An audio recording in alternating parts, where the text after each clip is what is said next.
ചൈനയിൽ കാണുന്ന ജയന്റ് പാണ്ടയും ഈ റെഡ് പാണ്ടയും പേരുകളിലൊക്കെ സാമ്യമുണ്ടെങ്കിലും ഇവർ രണ്ടും രണ്ട് കുടുംബത്തിലാണ് ഉൾപ്പെടുത്തിയിരിക്കുന്നത്. ഈ ജയന്റ് പാണ്ഡെ അർസിഡെ എന്ന് പറഞ്ഞൊരു ഫാമിലി എന്ന് പറഞ്ഞാൽ നമ്മുടെ നാട്ടിൽ കാണുന്ന തേൻകരടിയൊക്കെ അല്ലേ, കരടി, അതിൻ്റെ ഫാമിലിയിൽ തന്നെയാണ് ജയന്റ് പാണ്ഡെ ഉൾപ്പെടുത്തിയിരിക്കുന്നത്. പണ്ട് കാലത്ത് റെഡ് പാണ്ഡെ ഉൾപ്പെടുത്തിയിരുന്നത് റക്കൂണുകൾ ഉൾപ്പെടുന്ന ഒരു ഫാമിലിയിലായിരുന്നു. പിന്നീട് പുതിയ പഠനങ്ങൾ അനുസരിച്ച് മനസ്സിലായി ഇവർ പ്രത്യേകമായിട്ട് ഒരു സെപ്പറേറ്റ് ഒരു ഫാമിലിയിലാണ് ഇവർ ഉൾപ്പെടുത്തിയിരിക്കുന്നത്.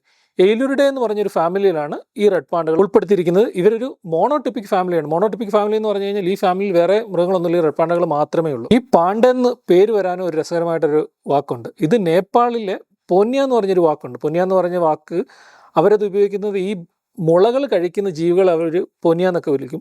അപ്പോൾ ആ വാക്കിൽ നിന്ന് ലോപിച്ചാണ് ഈ പാണ്ട എന്നുള്ള പേര് വന്നെന്നാണ് കരുതപ്പെടുന്നത്. ഈ റെഡ് പാണ്ടയും ജയന്റ് പാണ്ടയും നമുക്ക് ഒരേ സ്ഥലത്ത് കാണാൻ പറ്റും. അത് ചൈനയിലാണ്. ചൈനയിലെ സിച്ചുവാൻ എന്ന് പറഞ്ഞ പ്രവിശ്യയിലാണ് ഈ രണ്ട് മൃഗങ്ങളെയും ഒരുമിച്ച് കാണാൻ പറ്റുന്നത്.